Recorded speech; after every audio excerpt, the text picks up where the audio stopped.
nosotros conocemos posiblemente vaya a cambiar más adelante.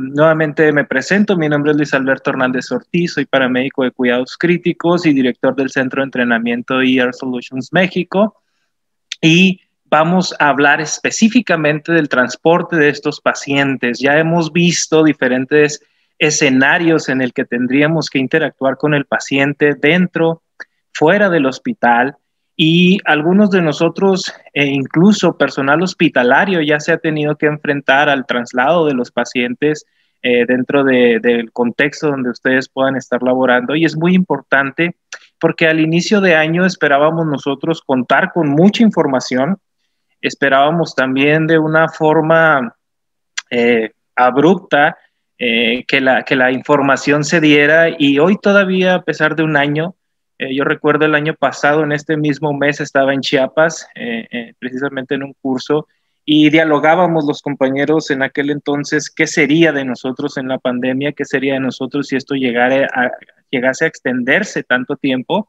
y pues ocurrió, desafortunadamente tenemos ya unas cifras muy altas, y desafortunadamente también estas cifras han impactado sobre nuestros compañeros. Y antes que cualquier otra cosa, quiero puntualizar esto. La información que hoy día tenemos, la evidencia, el resultado del trabajo que hoy día se obtiene, es el resultado de miles de investigaciones, es el resultado de mucho trabajo extenuante de algunos de nuestros compañeros que se ha hecho en todo el mundo, de todos los profesionales de la salud. Y nuestro trabajo hoy día es agradecer ese esfuerzo, honrarlo, cuidándonos. Hoy día, más que nunca, debemos trabajar con la medicina basada en evidencia y tener en consideración que muchas de las cosas que practicamos, tanto en el servicio de emergencias como en el servicio rutinario de salud, no se establece sobre la medicina basada en evidencias. Entonces necesitamos lograr acercarnos a esto y eliminar todos los mitos que hay acerca de, en este caso, del transporte de los pacientes con COVID. Entonces, cuidarnos. Todavía no sabemos cuál va a ser el final de la pandemia, todavía no logramos establecer el punto en donde vamos a poder decir los profesionales de la salud, estoy en una nueva realidad, pero esta nueva realidad ya es diferente al estrés, es diferente a lo que hasta ahora hemos observado, y seguimos teniendo muy alta tasa de incidencia sobre nuestros propios compañeros, y mucho de esto se da precisamente a la hora de transportar o a la hora de ofrecer el cuidado médico a nuestros pacientes. Vamos a puntualizar cuál es el objetivo de esta charla, y es revisar la evidencia actual sobre las medidas de actuación para el transporte seguro de pacientes con COVID-19. Esto significa que podría haber muchas tendencias en diferentes países, podrían estar utilizando algunos aditamentos o no estar utilizando esos aditamentos que de pronto vemos en Europa, que vemos en Asia o incluso en Estados Unidos, pero nuestras realidades son distintas, nuestras realidades son variables, y lo que tenemos que lograr es establecer que de todo esto realmente tiene evidencia y sustento para poder hacer una práctica segura. Si nosotros actuamos con razonamiento, si nosotros actuamos basándonos en esta ciencia y en esta investigación, vamos a disminuir adecuadamente todos los riesgos que podemos enfrentar a la hora de transportar a un paciente con COVID. Y nuevamente, sé que en la charla hay tanto médicos, enfermeros, paramédicos, bomberos, habemos de todo. Hay diferentes contextos en el que podemos establecer esto, pero vamos a hablar de estos principios que actualmente han demostrado seguridad. Podríamos decir que habrá situaciones en el que algún dispositivo mostró beneficio, pero no era seguro. Alguna herramienta, alguna técnica demostró ser útil, pero no era segura. Hablemos, por ejemplo, de la intubación endotraqueal con los pacientes COVID, es un riesgo muy alto, y por acá, por ahí en este mes de mayo del año pasado se empezaron a distribuir de forma abundante las cajas de Taiwán o la caja de aerosoles, y actualmente ya no hay una crecimiento del uso de estas cajas, ¿no? ¿Por qué? Porque la evidencia demostró que no era tan seguro como nosotros pensábamos al inicio. Y así es como cambia la medicina basada en evidencias a través de la investigación. Entonces, vamos a hablar puntualizando qué temas vamos a tocar en esta charla. El transporte médico por protocolo, el uso de la cápsula de aislamiento, la evidencia actual del transporte, la improvisación del equipo, que es una práctica muy común en Latinoamérica, pero recuerden que la improvisación no es igual a seguridad. Y si bien es cierto, nuestras realidades son muy distintas, podríamos enfrentarnos a sobre riesgos considerando la improvisación. Y las consideraciones del EPP. Actualmente sí hay evidencia que podría darnos razón de qué equipo podríamos estar utilizando de forma inadecuada o qué equipo no deberíamos de estar utilizando. Y para fines de esto, les agradecería que al final de la charla podamos tener cualquiera de las preguntas anotadas en el chat y poder dar solución a la cantidad de preguntas que sea posible. Al inicio de toda esta situación de la pandemia, la Organización Mundial de la Salud y la Organización Panamericana de la Salud ya tenían establecidas ciertas recomendaciones para eventos como este. Un evento que al inicio no sabíamos si entraba en el evento de la enfermedad respiratoria y después se fue conduciendo directamente ahí, pero a mediados del año empezamos a encontrar que que el SARS-CoV-2 afectaba otros órganos y tenía diferente la fisiopatología, diferente paciente, diferente fisiopatología, no había un solo censo en el que pudiésemos establecer cuál es el tratamiento, pero sí cuáles son las recomendaciones generales para el cuidado de estos pacientes. Y a través de ello, la Organización Mundial de la Salud y la Organización Panamericana establecieron recomendaciones. Y debemos establecer también cuál es la diferencia entre una recomendación, un protocolo, una guía de práctica clínica e incluso un algoritmo, porque de pronto se suele confundir estos eventos, ¿no? Y entonces se dice, es que la OMS tiene su protocolo de transporte de COVID o la OMS tiene su protocolo de tratamiento de COVID. La OMS solamente busca la evidencia, ayuda a generar todos estos procesos de atención y lanza sus recomendaciones a las organizaciones de salud en los países donde estos colaboran.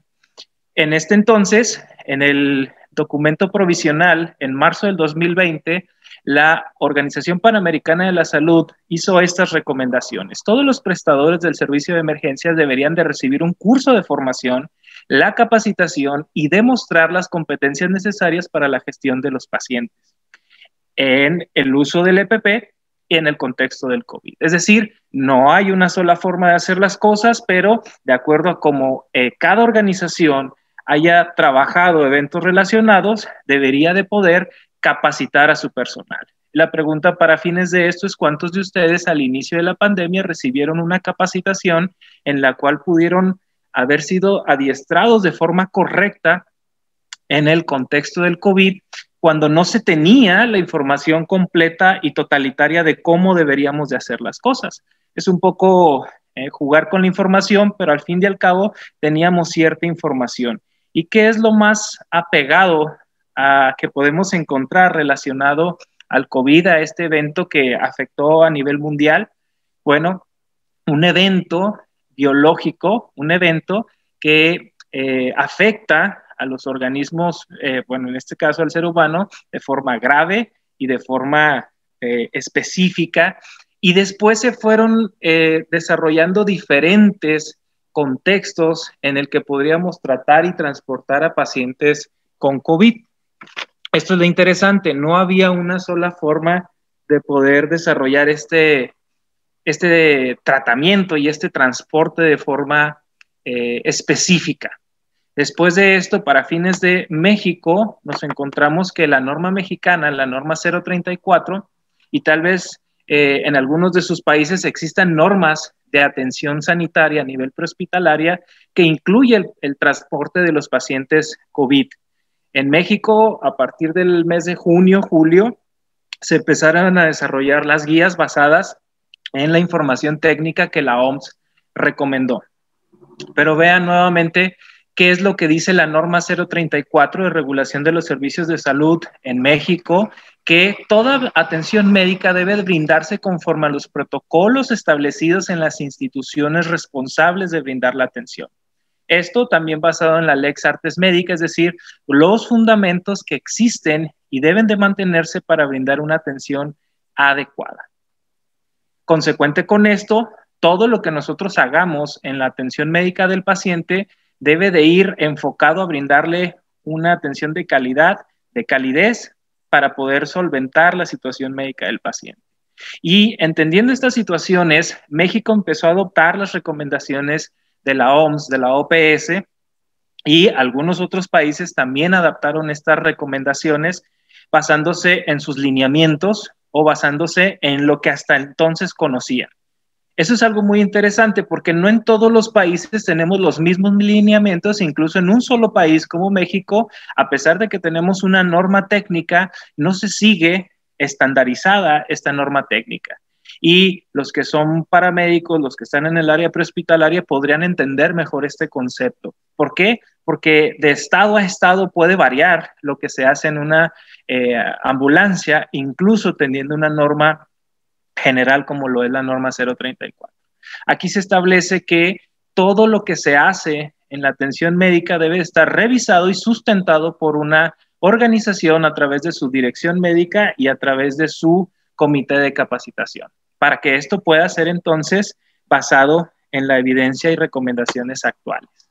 Ahora bien, que al inicio de esta pandemia, una de las instituciones voluntarias más grandes del mundo empezó a trabajar el protocolo de atención prehospitalaria para pacientes COVID. Esto entendemos que es un protocolo. Un protocolo procede de la palabra latín protocolum y es una secuencia detallada de un proceso de actuación que contiene información científica, técnica y médica. A partir de esto, un protocolo entonces se establece para fines de toda la organización, para que todos trabajen de forma estandarizada y todos puedan seguir este lineamiento. Un protocolo que puede ser útil de acuerdo a la circunstancia de la organización. No todas las organizaciones se conducen bajo estos lineamientos y las personas aquí integradas en la charla podrían darme la razón de que si ustedes colaboran en alguna institución, ¿cuál es su protocolo? De pronto hablamos del protocolo de atención de esto, pero ¿dónde lo encontramos? ¿Dónde está escrito ese protocolo? Ese protocolo para que pueda ser un protocolo vigente tiene que estar revisado por su dirección médica y el área de capacitación y distribuido a todo el personal. Entonces, de pronto la palabra protocolo nos queda lejos de lo que realmente existe en nuestras organizaciones. Ahora bien, los protocolos tienen beneficios porque promueven un estándar general en la organización. Y la persona más novata y el más experto se pueden guiar basándose en ese protocolo. Aquí el protocolo operativo prehospitalario de COVID que se desarrolló en el estado de Guanajuato, en donde todas las organizaciones que atenden pacientes COVID empezaron a seguir estos lineamientos. Este protocolo basado también en las recomendaciones de la OPS y de la OMS, en el cual ellos mismos desarrollaron sus propias recomendaciones basándose en su limitación y en sus fortalezas. ¿Cuáles son las limitantes de un protocolo? Puede no aplicarse a un modelo específico de paciente y como lo mencionaba hace algún momento, el paciente COVID puede tener, al inicio pensábamos que solamente la sintomatología respiratoria era lo que nos va a dar la referencia del paciente COVID. Hoy hay estudios que dicen que los pacientes pueden debutar con un EBC y no necesariamente con un problema respiratorio. Hay eventos donde hay datos extrapulmonares y hay un caso de COVID. Toda esa información nos es difícil poder sustentarla a nivel prehospitalario. Sin embargo, vamos a trabajar con ese paciente y lo vamos a trasladar guiándonos por este protocolo. No se refiere a múltiples etiologías y uno de los principales problemas de los pacientes con COVID es que el añadido de otras patologías es lo que afecta en demasía al paciente con COVID-19. Es decir, el paciente obeso, el paciente hipertenso, el paciente diabético tiene otras comorbilidades que afectan no solamente su condición clínica pulmonar, sino pueden afectar cualquier otra situación. Y no se refiere a múltiples modalidades del tratamiento. por lo cual promueve un pensamiento lineal, es decir, todos deben de conducirse bajo este protocolo de esta forma porque la organización ha establecido cómo se debe trabajar. Y si ustedes han logrado desarrollar un protocolo de actuación en su organización, sería genial poder compartirlo, porque esto nos ayuda a ver cómo en diferentes países de Latinoamérica, sobre todo, sí se han desarrollado las recomendaciones de la OMS y la OPS. En otros sentidos, nos quedamos limitados cuando encontramos que los algoritmos, estos procesos en conjunto ordenado y finito de operaciones que nos ayuda a solucionar un problema en específico. A mediados del año pasado, en abril 2020, la Asociación Americana del Corazón hizo recomendaciones para el abordaje de la reanimación cardiopulmonar del paciente con COVID, y dentro de los 2 eslabones primarios que agregaron fue el equipo de protección personal. No podemos iniciar el tratamiento de ningún paciente si no tenemos el equipo de protección personal y un grupo reducido de trabajo. Ojo, los algoritmos no son protocolos. Los algoritmos, al igual que las recomendaciones de la OMS y de la OPS, simple y sencillamente funcionan para orientarnos en un problema específico. Bien, en la organización donde yo colaboro al inicio de año, cuando empezamos la capacitación para nuestros técnicos en urgencias médicas, nos fue muy difícil establecer si íbamos o no íbamos a brindar RCP a los pacientes que podrían caer en paro cardíaco dentro de la ambulancia. Y fue un evento que hasta en su momento fue difícil poder responder a los técnicos en urgencias médicas de hazlo, pero hazlo con estas garantías. O no lo hagas si la condición del paciente se va a generar una exposición a tu persona. Entonces fue muy difícil. Después de esta información empezamos a encontrar diferentes recomendaciones acerca del transporte y para mediados de año parecía que ya en México teníamos lineamientos un poco más claros, lineamientos un poco más ordenados acerca del transporte del paciente COVID. Si bien es cierto, los algoritmos no son protocolos, recuerden, nos puede ayudar a orientar a este grupo de personas que trabajan en la organización para mejorar su desempeño. ¿Y qué es el órgano rector de la atención médica? La guía de práctica clínica. En cualquier país donde nosotros nos encontremos, las guías de práctica clínica se convierten en el órgano rector de la atención médica para referencia de cómo vamos a brindar la atención de estos pacientes. Y aquí lo interesante es qué países han desarrollado guías de práctica clínica del tratamiento prehospitalario del paciente con COVID. Es una pregunta que yo quisiera hacer abiertamente en el foro. Si ustedes han encontrado sus organizaciones o en sus países, hay guías de práctica clínica para el paciente en el contexto extrahospitalario. Esta, como podemos observar, se desarrolló al igual que por la OMS y la OPS, el CENETEC, que es la organización que se encarga de establecer estas guías en México, colaboraron para desarrollar la guía de práctica clínica del adulto grave con COVID-19. Sin embargo, se sigue quedando por fuera la actuación prehospitalaria, se sigue quedando de fuera todo lo que no tenga que ver con una sala de terapia intensiva para fines del tratamiento del paciente con COVID. Y recuerden, las guías de práctica clínica en cada país son el órgano rector de la atención médica. Si es que existiese una línea o una guía de práctica clínica en su país, sería también muy bueno conocerla porque nos ayudaría a centrar la atención médica. Entonces, diferenciando qué es una recomendación, qué es un algoritmo y qué es un protocolo o una guía de práctica clínica, tenemos diferentes conceptos. Todas van encaminadas a lo mismo, a resolver la condición y a resolver el problema que tendríamos como proveedores de salud. Pero la guía de práctica clínica es el órgano rector de la atención médica en cualquier entidad donde se desarrolle la atención médica. Bien. Ahora, el apego a estos lineamientos, a estos protocolos que las organizaciones establecen, es decir, yo tomo las referencias de la OMS, de la OPS, de la Secretaría de Salud en mi organización y a través de estas recomendaciones veo cómo voy a trabajar con mi equipo. Esto fue lo que hizo la Cruz Roja Mexicana al inicio de la pandemia, estableció cuáles son los principios de actuación, estandarizándolos en un protocolo para su personal. Podría no incluirse organizaciones como los bomberos en este protocolo que Cruz Roja desarrolló.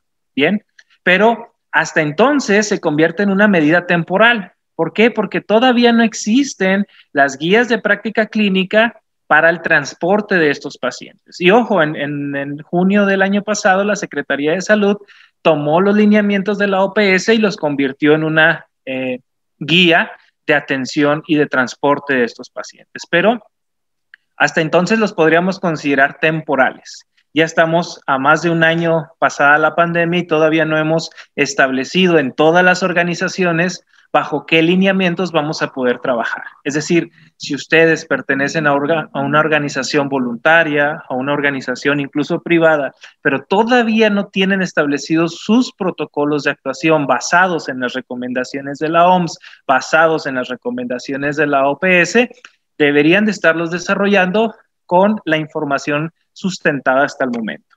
Y hablando específicamente de las cápsulas de transporte, fue un tema que fue controversial, fue un tema que al inicio de sus operaciones las cápsulas parecían ser útiles, parecían un método inalcanzable, porque si ustedes han visto el costo de una cápsula de transporte de aislamiento, pues es un costo bastante alto.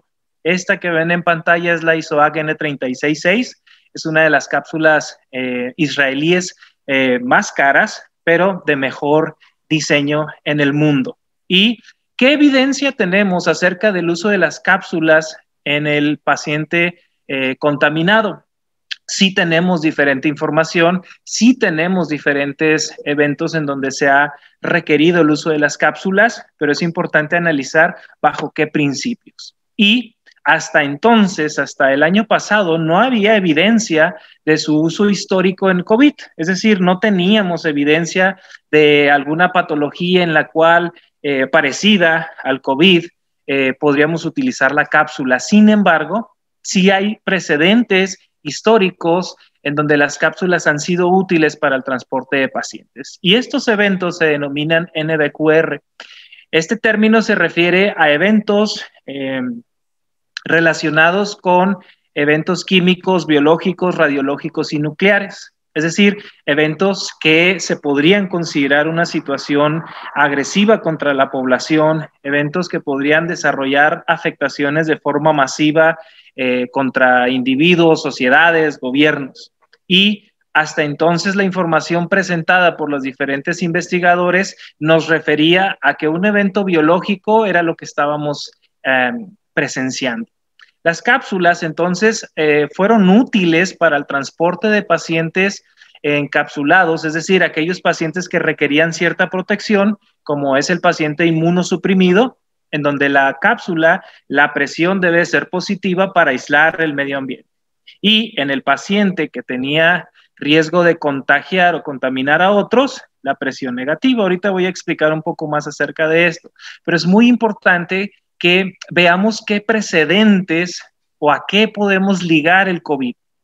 Actualmente sabemos que hay miles y miles de millones de muertes en todo el mundo, entonces lo único más parecido a esto es un evento biológico o químico que afecta a poblaciones en masa. Si es verdad, el evento o el desarrollo del evento ha sido muy distinto y por lo regular los servicios de emergencia en un promedio estamos 1 hora con un paciente y después lo dejamos y tal vez no volvamos a saber de él, pero hoy día tardamos hasta 5 horas o 6 horas en una ambulancia con un paciente. Y estos eventos no teníamos a dónde ligar, no teníamos a dónde dirigirnos para encontrar el dato histórico de qué hacer con los pacientes COVID. Hoy día, a pesar de el tiempo, ya más de un año de pandemia, encontramos que no hemos avanzado mucho en relación a esto. Es decir, la capacitación no se ha extendido. Ahora bien, sí hay un antecedente histórico en 2014-2015 del uso de las cápsulas de aislamiento para transporte de pacientes infectados. Lo fue en el ébola. Este documento, este estudio que se hizo en 2015, me parece, es acerca de la repatriación de pacientes infectados por virus de ébola de África hacia España.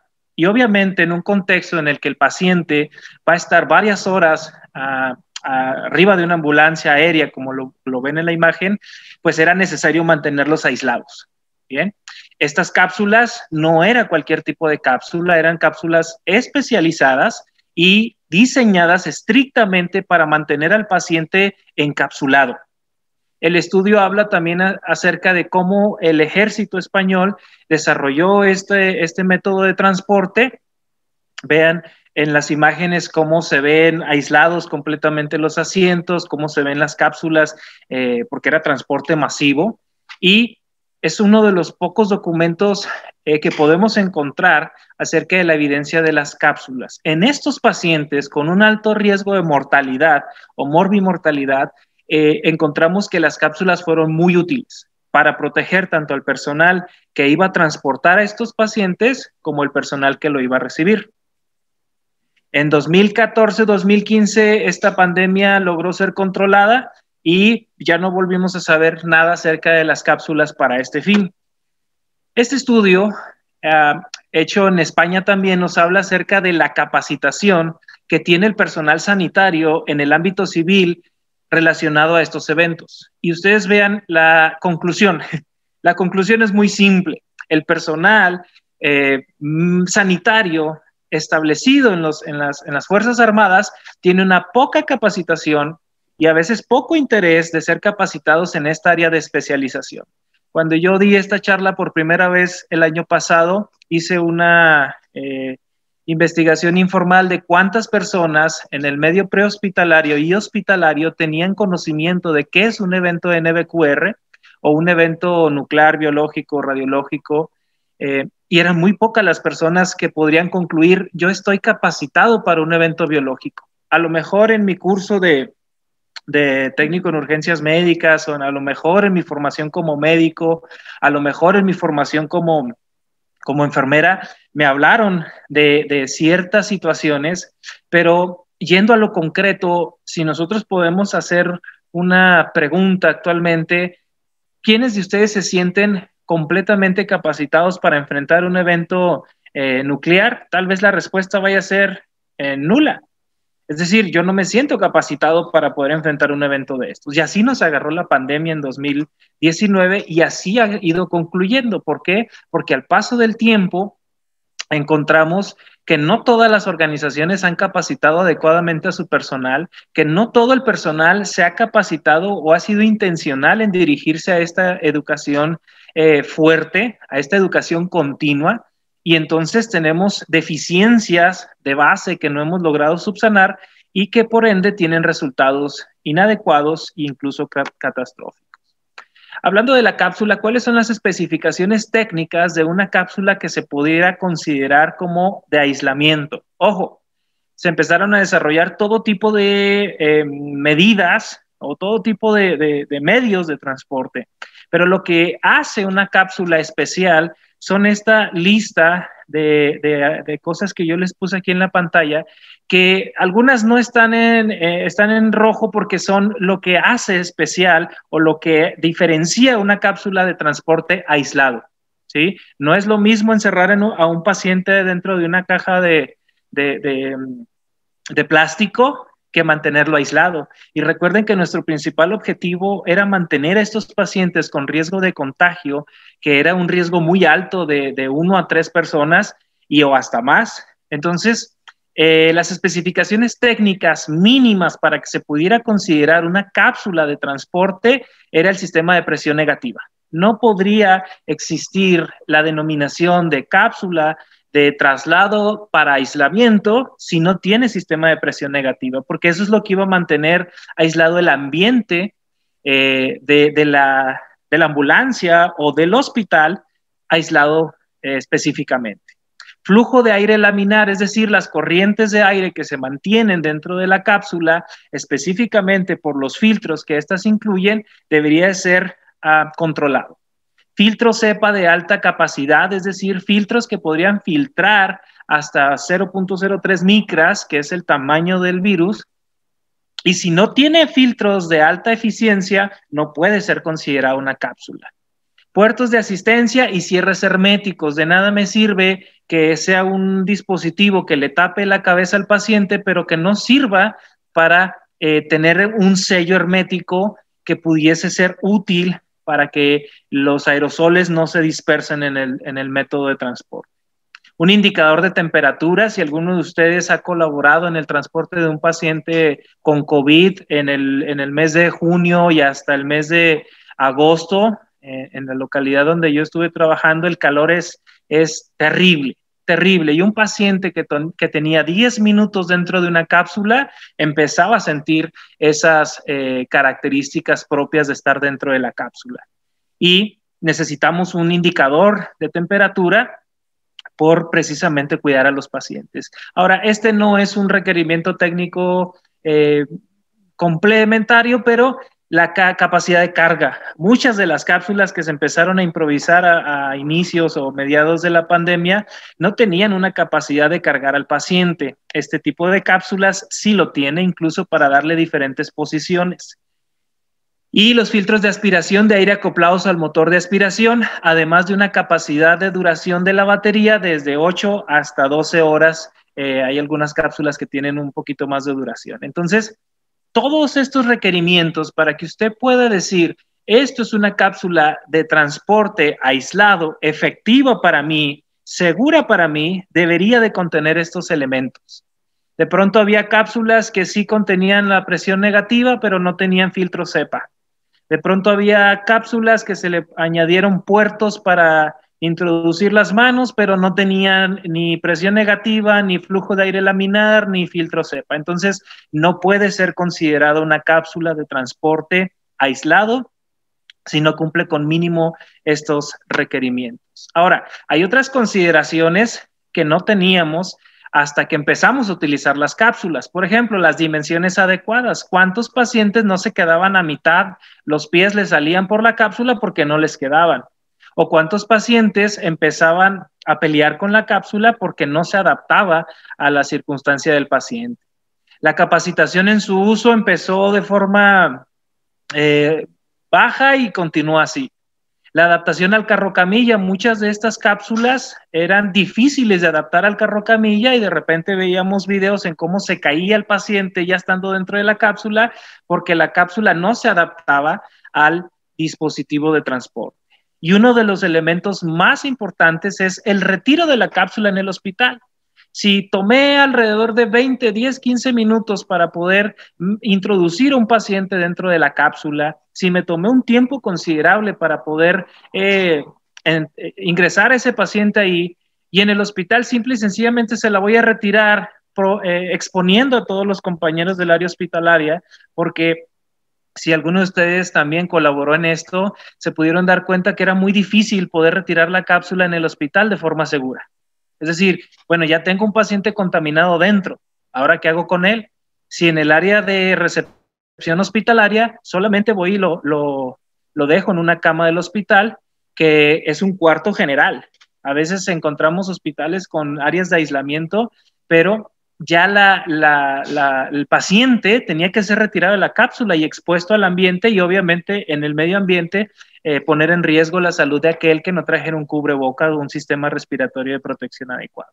La desinfección de las cápsulas, incluso el diseño de las mismas, se llegó a considerar en diferentes estudios porque se empezaron a hacer cápsulas cuadradas, completamente hechas de material de plástico, de tubos de PVC o tubos plásticos, en los cuales el virus podía quedar en alguna de las esquinas y simple y sencillamente no era seguro seguir utilizando esos dispositivos.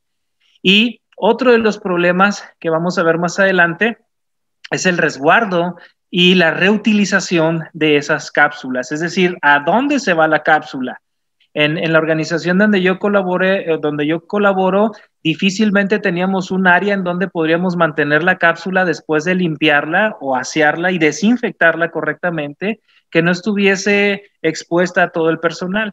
Entonces, se deben de considerar esos factores siempre que ustedes tengan el dispositivo. Ahora bien, los factores psicológicos y clínicos afectables relacionados a la cápsula, la visibilidad. De por sí los gogles, las caretas, era bien complicado comunicarse con el paciente, incluso con los protectores respiratorios, la visibilidad se disminuía hasta en un 60%. ¿Y qué está pasando con el paciente? No lo sé porque yo solamente veo empañado mis gogles. La temperatura que alcanza la cápsula, ya lo mencioné, otro de los problemas, la claustrofobia que algunos pacientes empezaban a desarrollar precisamente por estar dentro del dispositivo, porque muchos pacientes con categorías de gravedad media, es decir, un paciente con datos pulmonares, pero que sus datos clínicos no eran exacerbados, no estaban en una condición que empezamos a encontrar a mediados del año, hasta del mes de marzo hasta el mes de julio, empezamos a transportar pacientes no críticos. En nuestra experiencia, empezamos a transportar pacientes que sí referían haber estado en contacto con un paciente positivo o con un paciente sospechoso, pero nunca refirieron datos clínicos de gravedad. Y aún así hubo organizaciones que los metían a la cápsula y el paciente estaba todo claustrofóbico dentro de ella sin saber qué hacer. La comunicación también se veía afectada y lo más importante, esos dispositivos que se empezaron a utilizar tenían la capacidad de brindarle atención médica al paciente una vez estando dentro de la cápsula. No, las cápsulas están diseñadas para poder transportar a pacientes bajo sedación, porque imagínense estar consciente, estar con un riesgo de falla respiratoria aguda. Y si ustedes no han sentido esa sensación, pues no, ojalá y no la tengan nunca. Pero lo hemos visto en los pacientes, hemos visto cómo se levantan de la cama pidiendo aire o pidiendo oxígeno y no, por más que le subimos la FiO2, no llega el oxígeno a ellos. ¿Por qué? La fisiopatología propia del COVID. Pero entonces los pacientes con dificultad respiratoria grave, los pacientes que de verdad tenían un problema agudo, era bien difícil mantenerlos en la cápsula. En mi experiencia, un solo paciente tuvimos bajo esta condición en el cual el paciente estaba saturando menos del 70% y no lo logramos meter a la cápsula. Entonces tuvimos que dar todo el tratamiento fuera de la cápsula y una vez ya estando dentro, poder transportarlo. ¿Y qué pasa si mi paciente se deteriora agudamente y yo ya lo tengo dentro de una cápsula? Puedo abrir esa cápsula para brindarle tratamiento, es decir, puedo abrir una cápsula para intubar al paciente cuando no lo he intubado, puedo abrir la cápsula para darle ventilación con dispositivo de presión positiva. Esas son las dudas que se presentaron. Obviamente el paciente que se iba a ingresar a una cápsula debería de ir ya bajo tratamiento, debería de ir bajo sedación, incluso ventilación mecánica, y hay algunas cápsulas que tienen la capacidad de poder introducir el cable o los circuitos de atención a ese paciente dentro de la propia cápsula resguardados. Entonces, estas son preguntas que al inicio de la pandemia nos tuvimos que hacer. ¿Realmente el paciente que yo tengo va a ser beneficiado si lo transporto en este dispositivo? Si el paciente está consciente, si el paciente está con cierta dificultad respiratoria, pero no es aguda, ¿qué pasa si yo lo meto ahí? ¿Qué pasa si yo lo meto ahí y se empieza a deteriorar? ¿Qué voy a hacer? ¿Tengo que abrir la cápsula o no la tengo que abrir?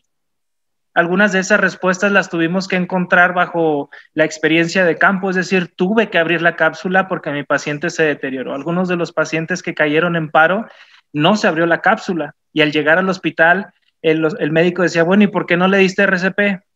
Doc, es que ya no puedo abrir la cápsula, el paciente está en paro desde hace como 3 minutos, pero pues a mí me dijeron no abras la cápsula. Y son preguntas esenciales. Yo voy a hacer el uso de los dispositivos de transporte, entonces debo de saber qué va a pasar con todos estos factores afectables de mi paciente. Y otro de los problemas que tenemos seriamente en Latinoamérica es esto, el fenómeno de compensación de riesgo, que es algo conocido en la salud pública, y esto se entiende como medidas preventivas tecnológicas que pudiesen ayudarnos a creer que ya estamos seguros. Vean acá este tipo de cápsulas, son tambos de basura o tambos industriales que se utilizan, se empezaron a utilizar como cápsulas. No tienen completamente aislamiento, no tienen filtro cepa, no tienen sistemas de presión negativa, no tienen sistemas de nada. Simple y sencillamente alguien dijo, hagamos estos dispositivos porque creo que sirven como cápsula. Y esto se entiende como un riesgo muy alto y, es decir, tengo este dispositivo a la mano, esto ya me va a evitar todo tipo de riesgos. Ya no necesito utilizar mi equipo de protección personal completo porque se me gasta. Ya no necesito utilizar ciertas herramientas porque al fin y al cabo, pues la cápsula me protege. Pero ojo, esto no es una cápsula de transporte aislado, ¿sí?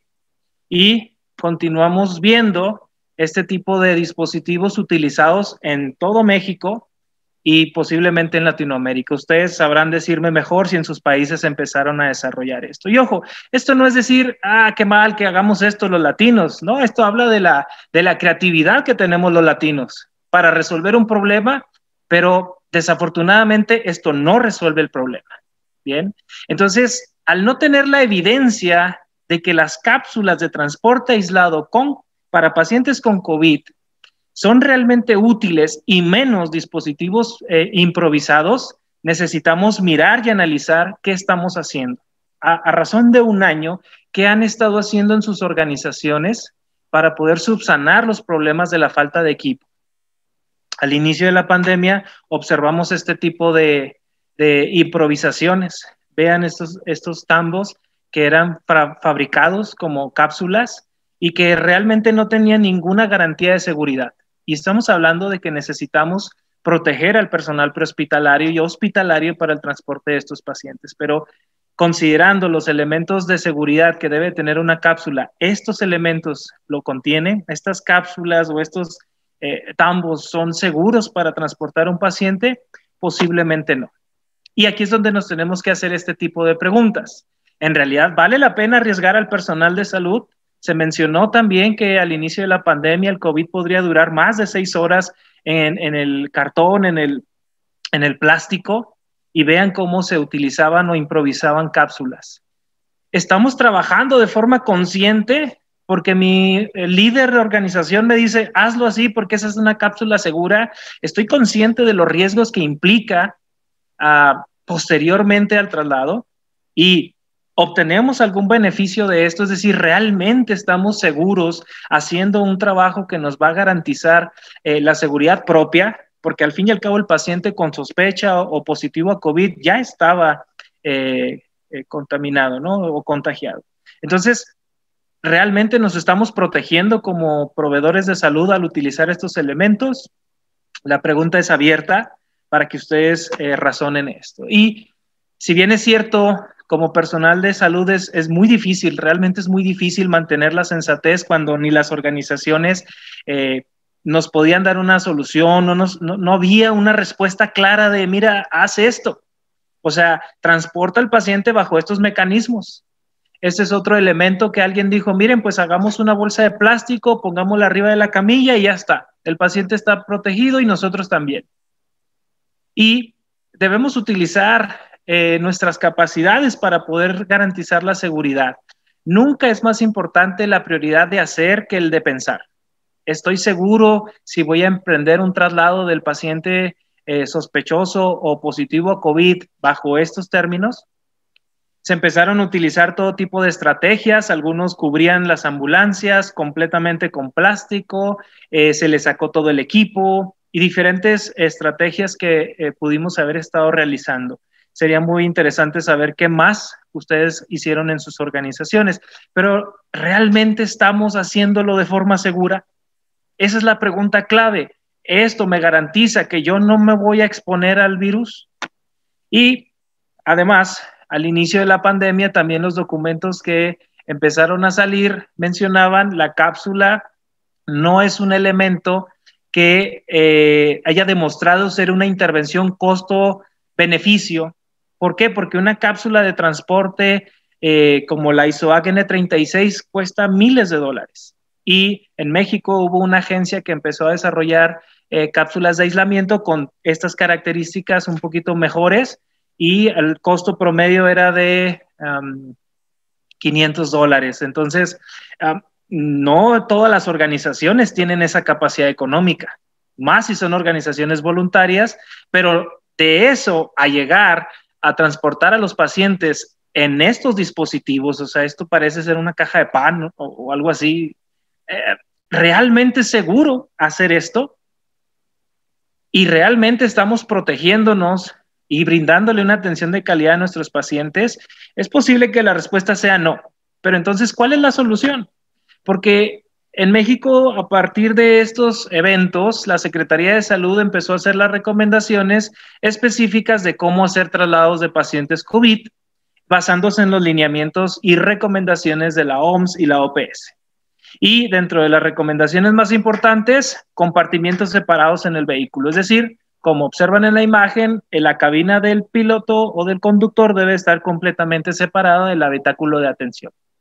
Reducir los aerosoles, evitando realizar maniobras temerarias, por ejemplo, intubar a un paciente COVID arriba de una ambulancia, podríamos considerarlo una maniobra temeraria porque no tenemos todas las garantías de seguridad.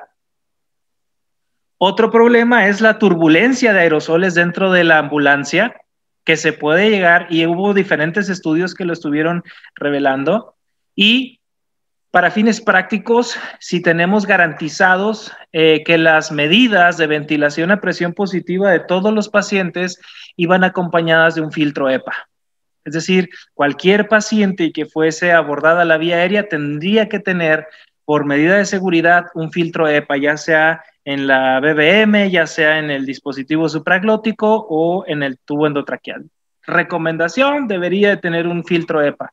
¿Cuántos de nosotros transportamos pacientes ventilándolos sin esos mecanismos de seguridad? Ahora bien, también en México la Secretaría de Salud adoptó esto. De preferencia, se deben de utilizar vehículos equipados con filtros EPA. En el sistema de ventilación de la propia unidad médica deberían de tener filtros EPA las entradas y salidas de la ventilación del habitáculo de atención. Era lo preferible. Si no lo tienen, entonces tienen que utilizar mecanismos para generar presión negativa durante el traslado. Es decir, prender la ventilación del vehículo y elevar al máximo los niveles de presión para que los aerosoles fueran desplazados a la parte posterior de la ambulancia. Pero ¿cuántas ambulancias no tienen filtros EPA y no tienen o no sirve el sistema de ventilación? Entonces, todos los aerosoles que se pudiesen generar dentro del vehículo de atención médica se quedaban ahí, con riesgo de que se pudiesen establecer en zonas de difícil acceso a la ambulancia. Y de ahí venían también las recomendaciones del aseo adecuado de la ambulancia. Es decir, debo de generar un procedimiento seguro para desinfectar ese vehículo de atención médica. Otros, por otro lado, empezaron a emplayar, bueno, es un término que utilizamos acá en México, a poner plástico en toda la ambulancia, pero no retiraban ese plástico, entonces lo reutilizaban hasta 6 veces, y la incidencia del traslado de pacientes COVID era de 1 o 2 al día a 6 o 7 posteriormente. Entonces, ese riesgo que había de reutilizar materiales para proteger la ambulancia no era como que muy seguro y muy útil. Este estudio de donde se utilizó las medidas de filtración y presión negativa en las ambulancias se desarrolló en el 96. En Estados Unidos se hizo una comparativa entre los vehículos que sí tenían filtros EPA y los vehículos que no tenían filtros EPA, es decir, ambulancias para el traslado de estos pacientes, y posteriormente se hizo una comparativa de qué tanto riesgo producía el no tener los filtros EPA.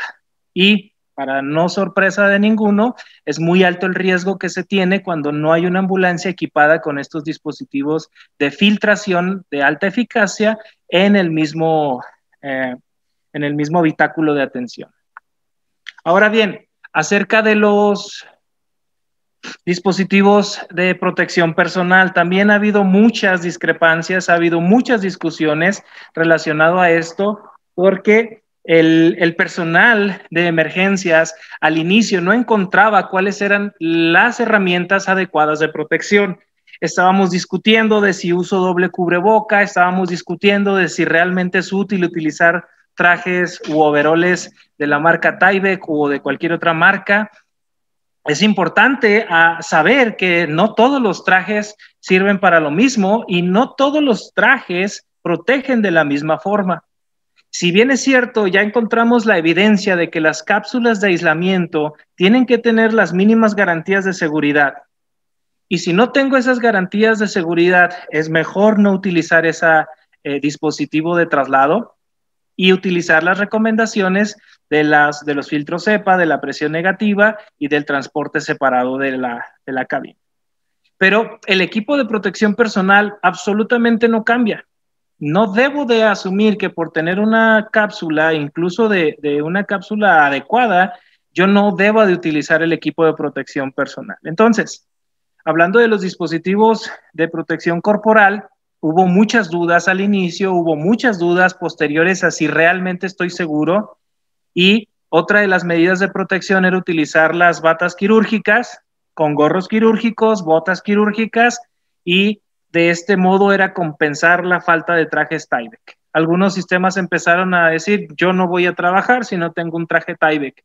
Pero ¿cuál fue el problema a partir del mes de marzo, abril y hasta junio? Que hubo una escasez absoluta de todos los dispositivos de protección, incluidos los cubrebocas, incluidos los gogles e incluidos los trajes u overoles. Bien, entonces era difícil poder encontrar las herramientas adecuadas para protegernos. Pero otro de los problemas que tenemos es que estábamos utilizando overoles que no están diseñados para protegernos de ambientes biológicos. Y entonces, ¿cuáles son los riesgos-beneficios de utilizar la protección corporal? Es decir, de utilizar los overoles o las batas. Aquí podríamos encontrar que si no se sabe utilizar, si no se sabe retirar adecuadamente estos elementos y desechar, representa un alto riesgo para el personal. Y ahí es donde entra el factor capacitación. ¿Cuántos de nosotros fuimos capacitados de forma adecuada al inicio de la pandemia en eventos relacionados al uso de equipos de protección biológica si no sabíamos cómo utilizarlos? Tal vez nuestros departamentos de capacitación, en lo personal, yo pertenezco al área de capacitación de la organización y me fue muy difícil poder encontrar cuáles eran los métodos correctos y específicos. Teníamos problemas con nuestro personal de decirles, tienes que encintar los guantes o no, porque eso representa un riesgo. ¿Debemos utilizar caretas o no? Porque eso también representa un riesgo. Fue muy difícil al inicio de la pandemia y hoy todavía hay ciertas dudas que tenemos, pero afortunadamente hay más evidencia. Bien, entonces utilizar los materiales inadecuados para su confección representa un riesgo todavía más alto, porque no todos los overoles, no todos los dispositivos de protección personal son realmente adecuados para ello. Reciclar el EPP también representa un riesgo muy alto. También otra de las preguntas que nos hacíamos es, ¿debo de reutilizar el cubreboca? ¿Cuánto tiempo lo debo de reutilizar? ¿Qué es la diferencia entre un protector respiratorio y un protector y un cubrebocas? O sea, ¿cuál es la diferencia y qué debo usar yo? Los tiempos extendidos representan un muy alto riesgo también de deshidratación. Todos los que se han enfrentado a ponerse un traje o una bata dentro de un área de terapia intensiva saben lo difícil que es mantenerse ahí por más de una hora. Después nuestro cuerpo se va adaptando, pero en los inicios era difícil poder mantenerse incluso hasta consciente dentro de estos dispositivos de protección. La protección corporal disminuye la posibilidad de contagio, pero este concepto es limitado de acuerdo a la capacidad del traje. No podemos decir que todos los overoles realmente van a brindarme la misma protección. Y el tiempo es un factor determinante para poder decidir si realmente ya estoy en un mayor riesgo. ¿Por qué? Se ha mencionado en diversos artículos que un tiempo mayor a 15 minutos ya es un riesgo de exposición. Pero ¿cuál es la razón de ello? ¿Por qué más tiempo? Porque hay personas que pasan 8 horas en una terapia intensiva o más horas, e incluso a finales del año empezamos a observar en México que las ambulancias en el centro sur del país duraban hasta 6 horas con el paciente fuera del hospital esperando recepción. ¿Y en qué momento se perdió la capacidad de protección del traje? Vamos a ver. En los trajes debemos diferenciar varios conceptos, pero dos de los más importantes es la capacidad de penetración y permeación que este traje pueda tener. La capacidad de penetración habla de la resistencia del traje a los diferentes estados en los que se puede encontrar el producto, a los que se puede enfrentar la materia. Por ejemplo, polvos, líquidos, vapores, aerosoles. Y hay una clasificación en donde la categoría número 1 es la de mayor resistencia. Si yo tengo un traje con capacidad de penetración de nivel 1, es un traje que me puede durar varias horas para que el agente biológico no entre a mí por medio del traje. Pero la permeación indica el tiempo en que una vez yo me haya colocado el traje, este va a atravesar el dispositivo, es decir, trajes que a los 20 minutos, los que están en el área prehospitalaria y hospitalaria podrán darme la razón, a los 20 minutos ya estaba yo todo sudado, todo lleno de sudor y el traje encharcándose de sudor por todos lados, ya estaba mojado y entonces ya no garantizaba la permeación completa del dispositivo. En este razonamiento, la permeación tiene la capacidad de resistencia mayor cuando está en el número 6. Entonces, el traje de mayor resistencia para un producto en concreto debe ser de penetración de nivel 1 y permeación de nivel 6. ¿Dónde están esos trajes? Bueno, aquí es donde nosotros empezamos a observar que en México y en gran parte de los países latinoamericanos estábamos utilizando overoles para polvos, overoles industriales, overoles que no sirven más de 15 minutos, más de 10 minutos para poder permear o evitar que el virus pudiese entrar. Porque recuerden, el virus tiene capacidad de permanecer varias horas dentro de arriba o dentro de una madera, plástico y todo ello. Entonces, nosotros deberíamos estar utilizando trajes que tengan la capacidad de tipo 3 a 60 minutos.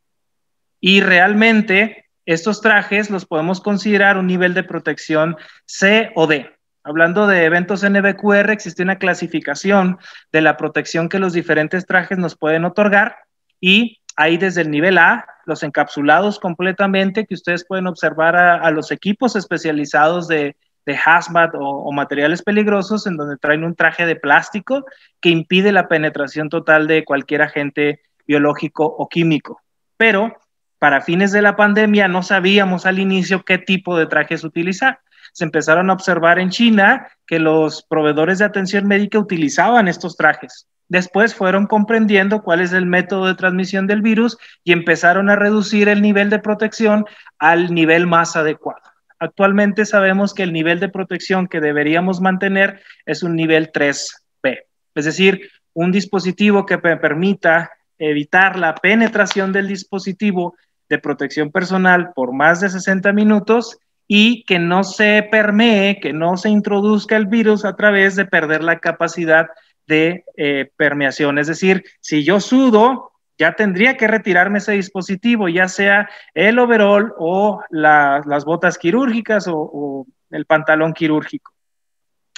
Y también existen mecanismos de evaluación. Difícilmente en México actualmente nos podemos encontrar con etiquetas técnicas. Por acá les voy a pasar esta. Esta es una de las etiquetas que deberían de ustedes revisar en los trajes antes de utilizarlo. Y aquí menciona, acá del lado está el símbolo de materiales peligrosos, bueno, no de materiales peligrosos, de eventos biológicos. Y ahí debería yo encontrar, basándome en las normas mexicanas o en la norma de mi país, qué capacidad tiene ese overol. Desafortunadamente, a lo largo de la pandemia empezamos a ver que agencias que fabricaban uniformes para personal de salud empezaron a fabricar trajes tipo overol, pero esos trajes no tenían ninguna garantía de realmente protegerme. Y entonces, se debe evaluar la resistencia a la penetración de los agentes biológicos, que se divide en 6 grupos, y la recomendación que deberíamos estar siguiendo debería ser la recomendación 3, es decir, un dispositivo que me impida la permeación en 60 minutos y que me impida que ese dispositivo al mojarse ya no me funcione para fines de protección. No se deberían de utilizar trajes con ventilación interna, puesto que al inflarse podrían reventarse o dañarse y ya no me generaría ningún tipo de protección. Y se empezaron a fabricar en México también. Preferentemente deben de ser color blanco o amarillo, como así lo establecen las guías internacionales para el uso de estos dispositivos, porque de pronto empezaron a hacerse moda los overoles y traíamos overoles negros, overoles azules, overoles rosas, y sí estaba muy padre la foto para el Face, pero no podríamos distinguir algún tipo de mancha, algún tipo de salpicadura o secreción que pudiésemos traer en el traje, y eso es altamente riesgoso. Y es recomendable agregar un delantal plástico para mayor protección. De hecho, algunos equipos cuando llegaron a nuestra organización ya venían armados los paquetes y todos traían un delantal de plástico que evitaría que pues se exponga la parte frontal de mi cuerpo. Y son solamente añadiduras. En realidad, todavía no hay un consenso específico donde los expertos digan, esto es lo que tienes que utilizar, así vas a evitar contagiarte o contaminarte y listo. Sin embargo, existe cierta evidencia que deberíamos de mantenernos en un nivel de protección C o D, manteniendo esta categoría de los trajes. Y ya para finalizar, el día de 29 de enero del 2021, la OPS y la OMS lanzaron esta aplicación en el cual se establecen también recomendaciones de seguridad para todo el personal que trabaja en un área hospitalaria y prehospitalaria. Es decir, a qué pacientes le voy a dar cuidados, verifico mi guía de seguimiento y voy a ver cómo voy a darme la protección yo mismo y a mis compañeros a través de esta recomendación. ¿Por qué? Porque es importante que a partir de todo esto sigamos recordando que no hay una evidencia concreta, no hay una sola forma de hacer las cosas, pero ya hay evidencia que nos dice cómo no hacerlo. Es decir, no debemos utilizar cápsulas que supongan un riesgo para nosotros y no sean cápsulas de aislamiento. No debemos evitar el equipo de protección personal completo. ¿Por qué? Porque nada garantiza que estamos expuestos o no al virus sin el equipo de protección. Y para finalizar, es recomendable que en sus organizaciones sigan un modelo de debriefing después de cada servicio. Es bien difícil esto con los sistemas prehospitalarios y los que trabajan en el medio podrán darme la razón de que es muy difícil lograr cuál es el censo completo para que todos los trabajadores de la organización sigan un solo lineamiento. Entonces, si ustedes pueden y si son líderes de alguna organización, no dejen a la ligera las recomendaciones que existen y que realmente están basadas en evidencia para protegerse. No hemos acabado la pandemia, no estamos exentos todavía del riesgo, incluso ni con la vacuna. Por eso es recomendable mantener esta información fresca y mantener estas recomendaciones de forma general. Y bueno, hay muchas referencias técnicas relacionadas a esto. Ustedes las pueden buscar en todas estas referencias y pueden buscar los documentos técnicos de OMS y de la OPS para fines de mejorar el conocimiento que ustedes ya tienen. Así es como termino. Agradezco mucho al Colegio de Emergencias ABC. Les agradezco a todos ustedes que se hayan quedado esta hora con 10 minutos para charlar acerca de ello. Y ahora sí vamos a ver qué preguntas hay y cuáles preguntas podríamos resolver en este momento. Doc, Juan Carlos, ¿sí me escuchas?